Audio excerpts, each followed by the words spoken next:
nosotros el ex secretario de Energía y también ex ministro de Comercio e Industrias, el señor Jorge Rivera Staff. Jorge, buenos días, bienvenido, qué gusto saludarlo. Buenos días, Leo de la Mesa, por supuesto, a los radioyentes. La verdad es un placer siempre estar por acá. Eso como tú dices, ¿no? Hacer un poco de docencia siempre es lo más importante y comentar un poco de lo que está pasando en general. Y bueno, también dar un toque de optimismo, ¿no? Entre tantas cosas que vemos todos los días, a pesar de que hay que mantenerse siempre con el realismo, ¿no? Hay un aforo que dice que un pesimista es un optimista que lee periódico y ve noticias todos los días, ¿no? Veo que trae una chaqueta de Kilowatt. ¿Es el desarrollo que está llevando a cabo en este momento? Bueno, en este momento sí, estamos en varias iniciativas. Yo luego de salir de la función administrativa he estado colaborando con instituciones internacionales, etcétera, dando un poco esas lecciones aprendidas del proceso panameño durante nuestra gestión, aplicándola en otras latitudes. Sin embargo, aquí en Panamá tenemos una iniciativa que se llama Kilowattia, que al final es una startup digital que aplica inteligencia artificial e Internet de las cosas para eficiencia energética. Entonces estamos ahí pues generando ahorros a los clientes y buscando democratizar el acceso a la energía, ¿no? Que las personas que lo tengan se empoderen del proceso de transición energética en sus casas, en sus negocios, etcétera. La última vez que nos encontramos fue en el evento de Agrandel, de la Asociación de Grandes Clientes Eléctricos, si no me equivoco. Exactamente. Sí. Ese es el significado de este grupo. Y evidentemente una de las grandes preocupaciones era la transformación energética del país, hacia dónde se iba y cómo iban a operar tanto las grandes empresas como el panameño que consume energía eléctrica todos los días. ¿Cuál es la situación de esto? Mira, este es un proceso continuo, ¿no? Normalmente siempre estamos buscando también la respuesta de corto plazo, que es importante tener una respuesta de corto plazo para los ciudadanos, que es lo que esperan la solución o la atención de sus inquietudes. Sin embargo, nunca hay que dejar la proyección, planificación, los procesos de largo plazo en un sector como el energético, que al final depende mucho tiene mucha inercia, ¿no? Tiene muchos plazos realmente tanto de planificación como de ejecución. Sin embargo, bueno, el país está llevando adelante un proceso de seguir adelante con licitaciones de energía, por ejemplo, que ha anunciado el gobierno, de largo plazo, y valga la redundancia mencionar el concepto, que estaban pendientes desde hace ya varios años, así que esperamos que esto se hagan de la forma correcta. Está ahora mismo sobre el tapete el tema del bioetanol, de una nueva reforma legal al régimen del bioetanol, y por supuesto hay que tener el mapeo y el radar puesto en lo que está sucediendo a nivel internacional, sobre todo con las posibles afectaciones o no al tema del precio del petróleo. En el caso de nuestro Panamá somos un importador neto de combustibles fósiles y por lo tanto cada movimiento que se dé pues nos afecta directamente a nosotros. Así que ese es un poco el panorama en general. Creo que hay oportunidades importantes de seguir avanzando. Las autoridades del sector de energía actuales han anunciado que van a actualizar, por ejemplo, el Plan Energético Nacional que se aprobó en el año 2016, que ya luego de 10 años pues hace falta esa actualización. Nosotros, por ejemplo, en la administración nuestra lo que hicimos fue tomar ese plan del año 2016, que era una visión al 2050, y redactar un plan de acción al 2030, ¿no? La primera etapa, ¿no? El 2020 al 2030, un plan de acción que permitiera ponerle metas, objetivos, presupuestos responsables, ¿no?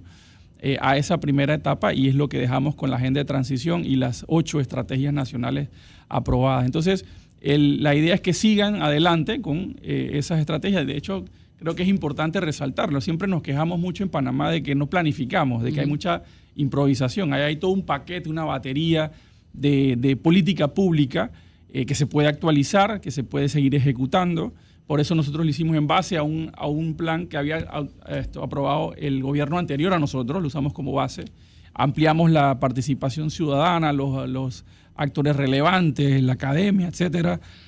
Y ahora esperamos que esta actualización de ese plan energético, que además es una visión al 2050, imagínate todo lo que ha cambiado el mundo del 2016 acá, y cada vez va a cambiar mucho más rápido. Entonces yo creo que eso es parte desde el punto de vista de planificación, de regulación. Creo que es importante también que la SEP siga intensificando la fiscalización, sobre todo el tema de distribución eléctrica, la continuidad, los apagones, la calidad del servicio. Creo que eso es una prioridad muy importante, y en el transcurso de lo que queda también que estas medidas se traduzcan en reducirle el costo de la tarifa al final, ¿no? Que es un objetivo que todavía cuesta más, pero por lo menos mantenerla estable o reducirla de forma integral, no a través de subsidios, porque bueno, usando el dinero del presupuesto, pues se pueden tomar medidas de corto plazo, pero al final que sea algo estructural. Entonces ese es un poco el panorama en general de cómo estamos,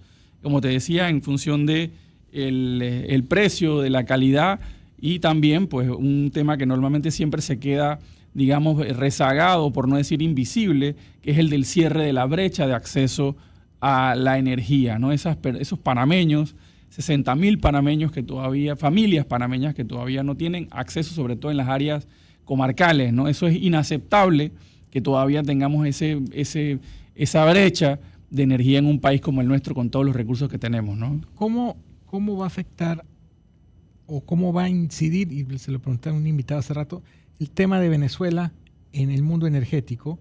Y dos, ¿cómo incide el hecho de que, por ejemplo, Donald Trump y otros grandes líderes del mundo que tienen una gran cuota de poder abogan es por las energías fósiles y no por las energías renovables? ¿Cómo afecta eso todo el panorama? Mira, gracias, Chema, disculpa que te hable de forma tan coloquial, pero bueno, se te conoce como Chema. Gracias por la pregunta, porque permite vincular un poco también con uno de los propósitos de la visita, y agradezco la invitación. Es que, bueno, el día lunes vamos a estar conmemorando a nivel mundial el Día Internacional de la Energía Limpia, ¿no? Y lo conecto con esa pregunta. Mira, Venezuela, yo creo que el impacto que pueda tener el tema de Venezuela en el corto y mediano plazo es menor, porque bueno, lo que ha sucedido es que se ha removido con la operación militar que se dio a el líder que era Maduro, Nicolás Maduro, pero ha quedado toda la estructura de gobierno que lo sustentaba. Entonces ahí el cambio realmente, pues no hay un cambio de régimen como tal, sino de una vinculación con Estados Unidos, pero el equipo, digamos, político o técnico o administrativo de gestión del Estado venezolano se mantiene, por lo menos por el momento. Así que eso, el mercado de petróleo lo reconoce muy claramente. No ha habido, digamos, una turbulencia en el corto y mediano plazo. El planteamiento de Trump, además, que ha sido muy explícito, no como otras veces, cuando han habido otras intervenciones, cada vez que habla de Venezuela menciona el petróleo, ¿no? Ha sido muy explícito en eso. Directo. Y de la necesidad de la inversión norteamericana para que ese petróleo además lo puedan gestionar ellos. Vemos que incluso parte de las ganancias o de las ganancias que van a tener de una serie de recursos que tienen ahí para vender las va a administrar Estados Unidos, ¿no? Eso es en función de los intereses norteamericanos. Y se supone que para lograr reactivar la industria venezolana de petróleo son cerca de $100.000 millones de inversión en 10 años. O sea, es un tema de largo plazo. Así que el impacto ahora mismo, en el corto plazo, realmente no hay un efecto ni hacia arriba ni hacia abajo, pero en el mediano plazo, si se llegan a dar estas inversiones, pues evidentemente, y apalancados o digamos bajo la esfera de influencia de Estados Unidos, recordemos, Estados Unidos es el principal productor de petróleo del mundo, ¿no? Y si suma entonces ahora las mayores reservas de petróleo del mundo, se consolida una posición de control, pero estamos hablando dentro de 10 años, ¿no? En este momento, digamos que nos va a afectar el precio de la gasolina, del diésel en nuestro país. Realmente lo de Venezuela no lo veo pasando, ¿no? Y con el tema de los combustibles fósiles, que precisamente es lo que planteabas, es parte del mensaje que estamos queriendo llevar en el marco de esta celebración de la energía limpia, casualmente, ¿no? Es un enfoque muy pragmático que ha llevado adelante el señor Trump y su equipo, y a través de él toda una serie de líderes a nivel mundial que todavía, digamos, trataban de manejarse en su intención versus lo que querían demostrar. Ya no. Ya en el mundo el estar pro combustibles fósiles ya no es un tabú después de lo que ha planteado Trump. Y sí, realmente conecta mucho un poco con el invitado anterior que hablaba de la política, ¿no? De la importancia de la política. Y yo en todas las intervenciones públicas que he tenido, creo que y de hecho lo mencioné en la sesión que tuvimos en Agrandel el año pasado, Leo, que nos vimos, es un concepto que estoy planteando. Mira, el tema de la evolución de la energía limpia, sostenible, que está asociado a la lucha contra el cambio climático. Y recordemos, esto es ciencia, esto es evidencia. El principal desafío de nuestra generación y de la civilización que tenemos hoy en día es el cambio climático. O sea, eso está comprobado completamente de que si la temperatura del planeta supera los 2 grados de aquí a fin de siglo, el mundo como lo conocemos no es viable, ¿no? La naturaleza, ¿no? Y la civilización que hemos construido por más de 10.000 años, los humanos, no va a ser viable. Va a haber que hacer un cambio en el cual no hay recursos para eso. Y el principal fuente de eso es el uso de combustibles fósiles. Ahora lo que se está planteando es que no, hay formas tecnológicas de resolverlo, que no es tan grave que lo que se está planteando, que el cambio climático no se está dando en la forma alarmista como lo están planteando algunas personas, y han tratado de moderar, de dorar la píldora para impulsar el componente o el pilar, digamos, de seguridad nacional de la energía, que tiene un componente, ¿no? Más allá de la parte ambiental, de sostenibilidad, sino el tema de seguridad y de palanca geopolítica. Hablamos de transición energética, hablamos del petróleo de Venezuela, pero yo le pregunto en torno a lo que se ha hablado aquí en los últimos tiempos, ¿no? El Ejecutivo es uno de los principales impulsores del asunto del bioetanol. Yo, no sé si mal no recuerdo, en la época del gobierno de Martinelli estaba Campos de PC y fue la que se dejó produciendo etanol para poder avanzar en el tema de la gasolina. Es rentable, es redituable, es limpio pasar al bioetanol nuevamente a nivel país. Mira, y para cerrarte la idea, y conecto también con esa pregunta que me haces, ¿no? Pero al final, la diferencia en el mundo de todo el avance que hemos tenido, tenemos avances tecnológicos impresionantes, tenemos avances científicos impresionantes, las energías renovables rompen récords todos los años de inversión, de reducción de precios, las políticas nuevas que se están aprobando, el financiamiento está fluyendo. ¿Qué es lo que hace la diferencia para que se logren los objetivos a tiempo o no? Es la política, las decisiones políticas. Y algo que yo le he dicho, algo que va a impactar por los próximos 15 años, es una decisión que se tomó en noviembre del año 2024. No fue una decisión tecnológica, financiera, ni de políticas públicas, ni de regulación. Fue una decisión política tomada por el pueblo estadounidense en su democracia, eligiendo al señor Trump en noviembre del 2024. Eso cambió el mundo desde el punto de vista de la lucha contra el cambio climático completamente. Y nos va a impactar por los próximos 15 años, ¿no? El señor Trump se supone que está hasta el 2028, se supone, pero el impacto de lo que está tomando ese grupo dirigente se va a ver por las próximas décadas. En el caso nuestro, como te decía, de la discusión de la energía limpia en Panamá, que uno de los temas que estamos viendo es el bioetanol. Mira, el bioetanol bien llevado no afecta a los motores de los carros, es más limpio, o sea, evidentemente meterle una mezcla del 10% del etanol, del bioetanol, esto genera menos emisiones que si tuvieras ese 10% completamente de combustibles fósiles. Si logramos desarrollar una industria de producción de caña para el procesamiento de etanol, sería muy positivo, además, no solo desde el punto de vista ambiental, sino de la creación de empleos, etcétera, y por supuesto también nos daría un poquito más de seguridad energética, porque al final ese porcentaje del etanol que estaríamos produciendo en Panamá no tendríamos que importarlo y depender de las fluctuaciones del petróleo. Eso tendríamos que además verlo como lo planteamos en una estrategia amplia, ¿verdad? Impulsando, por ejemplo, el tema de movilidad eléctrica, que además también te busque que cada vez más vehículos eléctricos, autobuses, camiones, carros, etcétera, usen electricidad renovable producida en Panamá como fuente de energía en vez de estar importando productos de combustibles importados.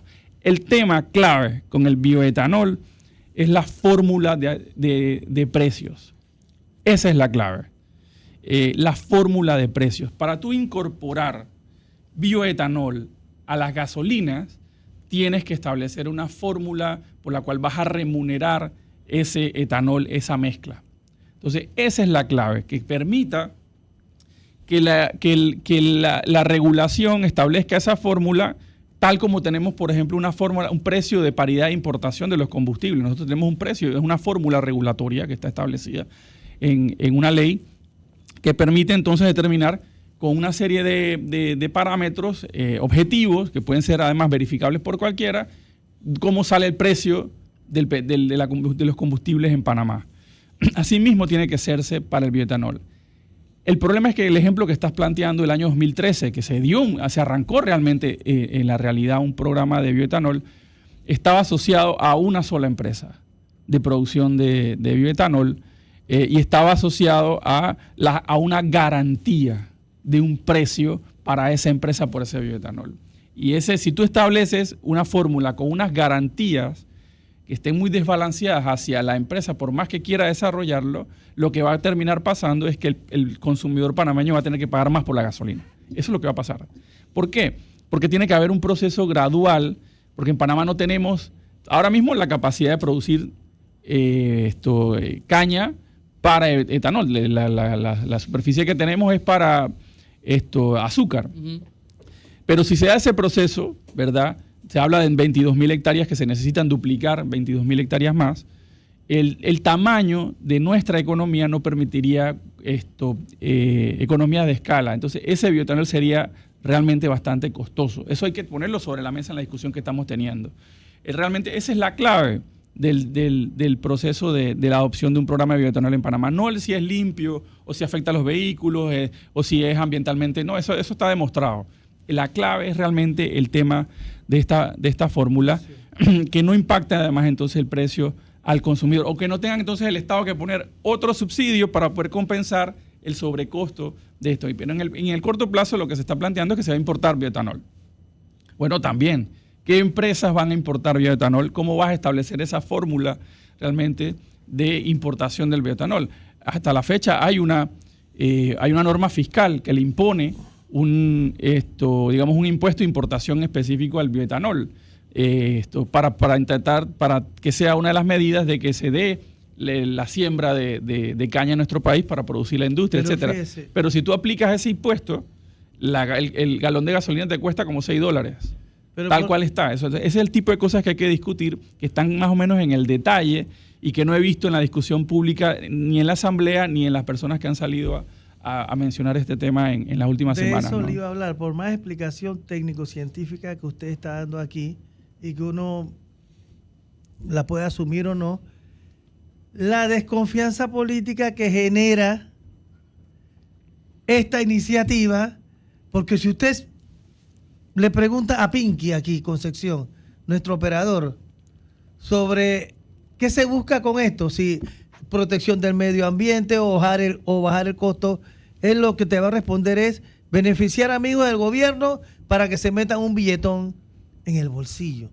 Entonces, ese ruido cada día se escucha más y es un hándicap en contra de esa iniciativa. Un hándicap muy potente, muy potentísimo. No, yo estoy de acuerdo contigo. Yo creo que entre más transparencia se dé, yo creo que en este momento hemos visto un intento desde la Asamblea, desde la Comisión de Comercio, de liderar, ¿no?, de alguna manera el proceso para llevar los tiempos, hacer esta deliberación pública. Entonces creo que hay que aprovechar esa oportunidad, ¿no? Y vemos la presión de parte de las autoridades gubernamentales de meterle velocidad. Yo creo que no es correcto porque genera entonces realmente esa reacción que decías, Manolo, ¿no? De, mira, ¿cuál es el apuro, verdad, de aprobar esto de esta forma? Uh-huh. ¿Cuál es el apuro, no? Entonces al final se genera esa suspicacia que le resta, digamos, licencia social a los proyectos. Pero yo sí te diría que en el equipo de personas que están discutiendo este tema en la Asamblea, le metan el ojo a el tema de la fórmula que normalmente se queda en el aire. A nivel de la ley dice, bueno, la reglamentación se encargará. Pero aquí lo dijo el amigo el amigo futbolista. Urriola. El ex secretario de Energía. Sí, lo mismo que está diciendo aquí el amigo Rivera sobre el tema de si va a encarecer o a bajar el precio la fórmula esta de bioetanol.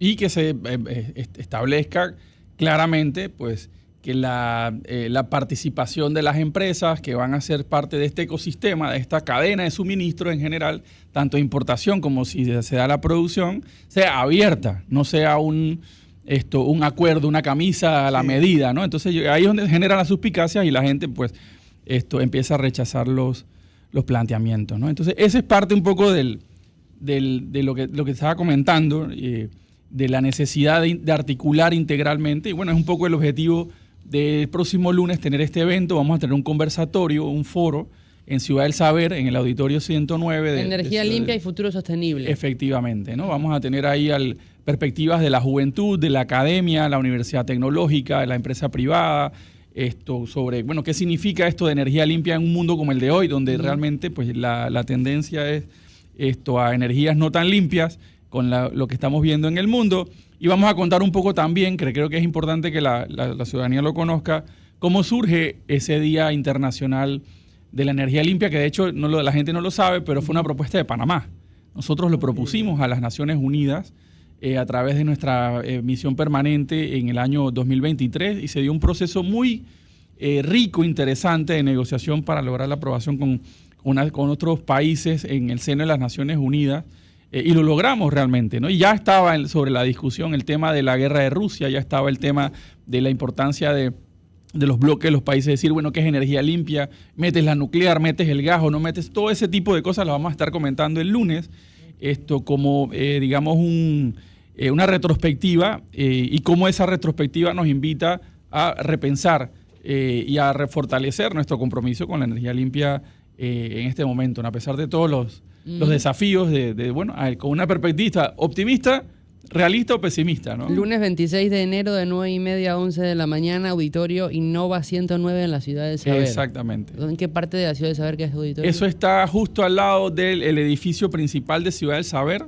Ahí lo que era antes la capilla o la iglesia de la antigua base de Clayton. Bueno, ahí está hoy en día un centro de innovación. Y ahí hay el auditorio para donde vamos a esperar a los participantes el día lunes. ¿Es entrada gratuita? Es entrada gratuita, nada más hay que registrarse. Estamos compartiendo un link, porque sí, el aforo es bien limitado, son 50 personas, pero bueno, estamos compartiendo el link para que se registren y de una vez entonces puedan participar sin problema, ¿no?